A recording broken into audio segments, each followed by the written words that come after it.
महाराज जिनकी वाणी हकलाती हो, तोतरा बोलते हो, हकलाकर बोलते हो, उनके लिए भी कुंदकेश्वर महादेव का स्मरण किया जाता।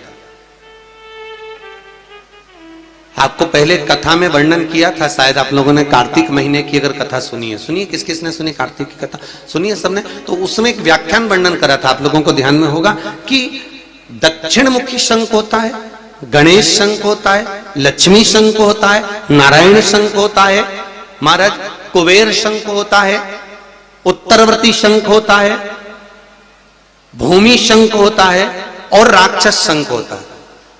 एक शंख हमारे घर में ऐसा राक्षस शंख, कहीं हम गए बाजार में और हम खरीद कर लिया, तो राक्षस जो शंख होता है जब तक वो घर के अंदर रहता है तब तक घर में अशांति बन ही रहती है। चाहे सास हो, ननंद हो, देवरानी हो, जेठानी हो, भाई भाई हो, कुटुंब कबीला हो। और कई लोग कहते हैं महाराज पत्नी का स्वभाव तीव्र है, कोई कहता है माँ का स्वभाव तीव्र है, कोई कहता है जेठानी का स्वभाव तीव्र है, कोई कहता है पति का स्वभाव तीव्र। अर्थात याद करना मतलब तुम्हारे घर में कोई शंख ऐसा रखा हुआ है तो उसका राक्षस वृत्ति शंख रखा हुआ है, जिसके कारण बस वो राक्षस प्रवृत्ति देगा ही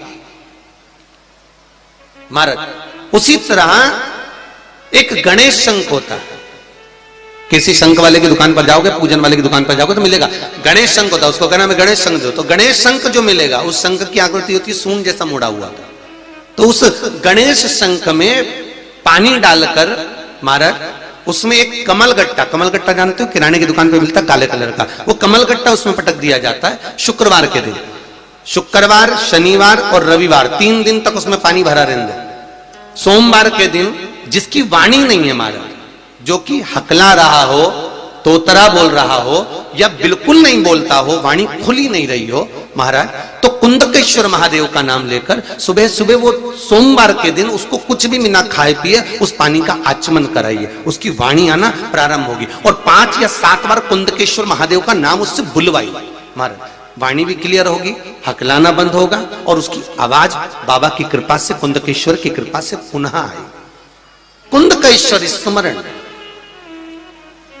कुंदकेश्वर भगवान का जो नाम जाप है वो सुख प्रदान करता है। हम तो कई व्यापारियों से कहते हैं कि अगर तुम्हें ऐसा लग रहा है कि आज दिन भर से दुकान नहीं चली, व्यापार ठीक नहीं चला, आज इनकम नहीं हुई, आज अच्छा व्यापार नहीं चल रहा है और आपको ऐसा लग रहा है तो रोज रोज ना करिएगा, पर जिस दिन तुम्हें लगे कि आज बिल्कुल व्यापार ठप पड़ा हुआ है उस दिन कुंदकेश्वर महादेव का नाम लेकर एक सफेद फूल काउंटर पर रख दीजिए, शाम तक देख लेना, अपने आप अंतर मालूम पड़ जाएगा। और ये तुम चाहो तो कल से करके देख लेना।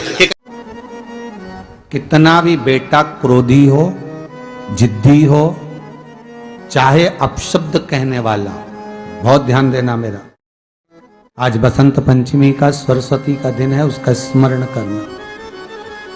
बेटा कितना भी जिद्दी हो, कितना भी क्रोधी हो, गलत संगत पर भी चल रहा है तो निवेदन है शंकर के मंदिर में लाल चंदन और शहद, इन दोनों को बेटे का हाथ लगवाकर जो गलत संगत में जा रहा है, क्रोध कर रहा है, चिड़चिड़ कर रहा है, बेटे से लाल चंदन और शहद का लेपन शिवजी के शिवलिंग पर जरूर करवा, शिवरात्रि के 12 महीने की कोई सी भी शिवरात्रि पर कराओ।